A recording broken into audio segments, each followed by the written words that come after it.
Welcome to the Jill on Money Show. It's Saturday, April 23rd, and we are taking the mystery out of your financial life by answering financial questions that you might have. All you need to do is go to our website, jillonmoney.com, click the Contact Us button. Don't forget to let us know if you would be willing to come on the air, and Mark does everything else because he is the best. Today, let's get into it nice and quick. Let's go to Mike from Tennessee. Yes, I have a retirement question. I'm currently 49 years old. My wife is as well. We don't have any children. And I was on track to try to early retire, and I was trying to do so fairly comfortably.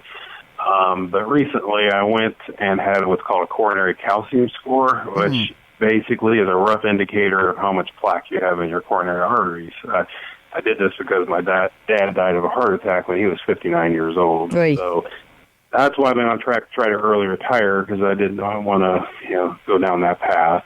So the calcium score did not come back very good for my age group, bottom 8 percentile, as far as predictability of coronary calcium. So that's not good. That puts me in a high risk group. So considering maybe making some lifestyle changes earlier than I was going to in the ways of retirement, I did make the lifestyle changes as a way of diet and exercise and all that. Recently. So I just want to give you my current situation and see what your thoughts are on retiring within the next year as opposed to the next 3 to 4 years. Okay. Was the original plan. So let me just ask you a question. So you're 49 now. You are asymptomatic, except for this bad report. You are feeling well today, correct? Yeah, I'm doing well. Good. My blood pressure's always been normal. I've always exercised my whole life. I do eat too much, so I'm a little bit overweight, so I'm working on that. No smoking, any of that, and totally asymptomatic. Okay, so, good. Well, that's the most important thing. So let's figure out how we can get you retired by age 50, for goodness sakes. So tell me more about yourself. How much money have you and your wife saved? Currently, we have $1.9 million. Fantastic. Congratulations. Well done. Thank you. And so that's where we're at there. $600,000 is in tax deferred accounts, and the 1.3 is in taxable accounts. Okay.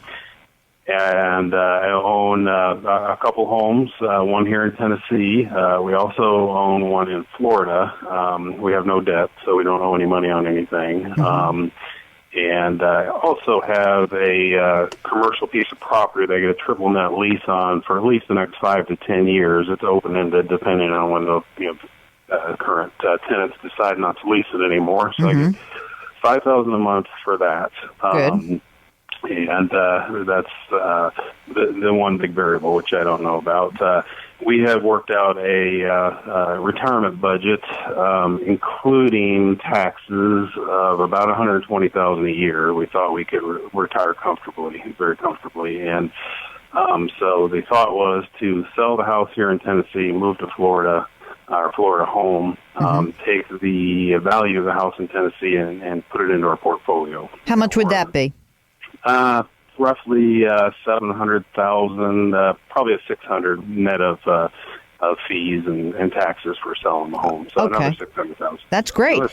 That's great. And when you said your retirement need of $120,000 a year, does that presume you owned both houses or that you were just living in Florida?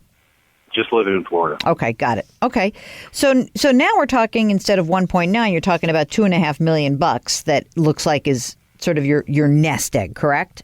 That is correct.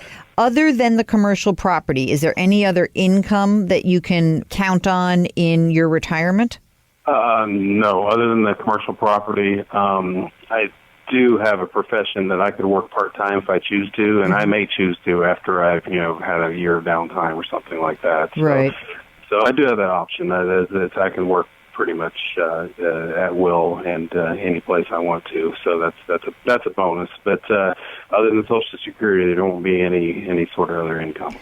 I mean, of course, we've got to think about this in terms of, for sort of pre-Social Security and post-Social Security. It's strange to talk to someone at age 50. I applaud that you're doing all this planning, but, because you're so healthy as we speak and I'm hearing you tell your story, it's strange to think about retirement.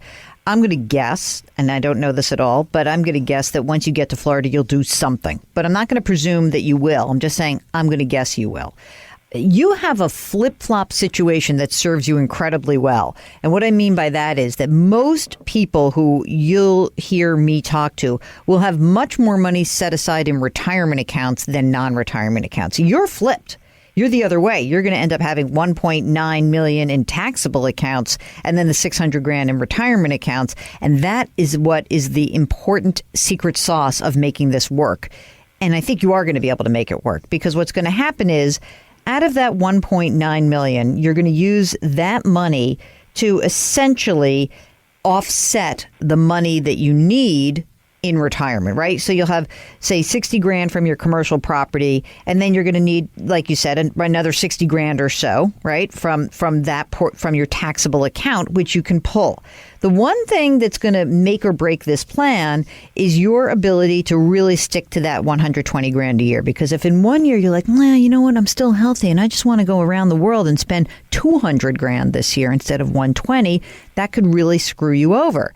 I think based on the numbers, if I do a quick back of the envelope calculation, I think you're going to be okay. It works better if you certainly make some money. You're right on the edge here just because of the fact that you're so young.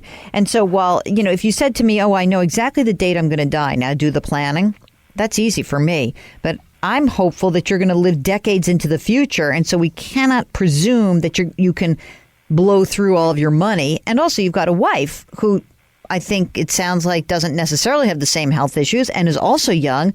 So we have to make sure this $2.5 million lasts. And the way you do that is to really keep a tight grip on the retirement need, the expenses side of it. And if possible, a little bit, honestly, even if it were like a couple grand a month or $1,000 a month, anything that you can earn that would help you reduce the amount of money you pull from that taxable account is going to help you long term. Okay, if you have questions, everything you need is on our website, JillOnMoney.com. Don't forget to sign up for the free weekly newsletter while you are there.